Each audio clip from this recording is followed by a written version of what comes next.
उन्हाळ्यात आमच्या घरी जवळपास रोजच खाल्ला जातो हा मेथांबा। मेथी, गूळ आणि कैरीच्या कॉम्बिनेशनने तयार होणाऱ्या अप्रतिम चवीचं हे आंबट गोड लोणचं जे आपल्या रोजच्या जेवणाची चव द्विगुणित करतं। चला तर मग वेळ न घालवता या पारंपरिक रेसिपीची सुरुवात करू। मेथांबा करण्यासाठी इथे मी 700 ग्रॅम तोतापुरी आंबे घेतलेले आहेत। तोतापुरी ऐवजी आपण दुसरेही घेऊ शकतो, पण तोतापुरी छान असे गोड असतात, आंबट गोड चवीला असतात, ज्याने मेथांबा खूप छान होतो। आता त्याला स्वच्छ धुवून पील करायचं आहे। पिलरने त्याच्या साली काढून घ्यायचे। आपण सालींसकट घेतलं तरी चालतं आपल्या आवडीनुसार। आणि मग असे छोटे छोटे तुकडे करायचे। छोटे छोटे तुकडे केली की आपण जे काही मसाला, मेथी, हिंग टाकतो त्याची चव त्याची आतपर्यंत मुरते आणि तो मेथांबा खूप छान लागतो। दाखवल्याप्रमाणे छोटे तुकडे करून झालेले आहेत। आता आपण फोडणीची तयारी करूया। गॅसवरती एक कढई ठेवले। कढई तापली ह्याच्यात 1 चमचा तेल टाकायचे। खूप कमी तेल जातं ह्याच्यामध्ये।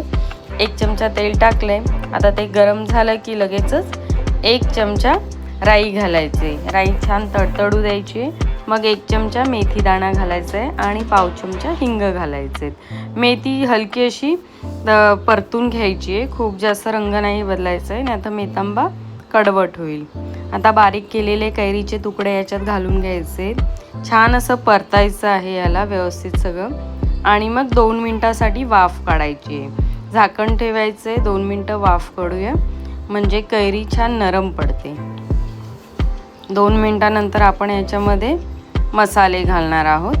वाफ काढून झालेली आहे। मसाल्यांमध्ये मी अर्धा चमचा हळद आणि 1 चमचा काश्मीरी लाल तिखट घालायचे। काश्मीरी लाल तिखटने छान असा गडद लाल रंग येतो। इथे 300 ग्रॅम मी गूळ चिरून ठेवला होता, तो याच्यात घालून घ्यायचा आहे। व्यवस्थित असं मिक्स करायचं आहे। गूळ घातला ना की याला जसा गूळ मेल्ट होत जातो तसं ह्याच्यामध्ये पाणी वाढत जातं, म्हणजे गुळाचं पाणी। त्यामुळे आपल्याला बाहेरचं एक्स्ट्राचं अजिबात पाणी घालायचं नाही आहे। तर चवीनुसार मीठ घालूया आणि पुन्हा छान असं परतून घेऊया, मिक्स करूया सगळ्या गोष्टी। आता जसं जसं हे शिजत जातो तसं तसं ह्याला पाणी वाढेल आणि मग त्याच पाण्यामध्ये आपल्याला छान असं त्याला शिजवून घ्यायचे। झाकण ठेवूया, चांगली अशी उकळी काढूया। गूळ पूर्णपणे मेल्ट झालेला आहे। आता आपल्याला कमीत कमी 10 मिनिटं ह्याला घट्ट होऊ द्यायचं आहे। बघा किती छान रंग आला आहे आणि असा मस्त घमघमाट सुटला आहे। अगदी 10 ते 15 मिनिटात शिजून तयार होतो। शिजल्यानंतर थंड करा आणि एखाद्या स्वच्छ काचेच्या बरणीमध्ये ह्याला ठेवून द्या। हे 1 ते 2 महिने आरामात टिकतो।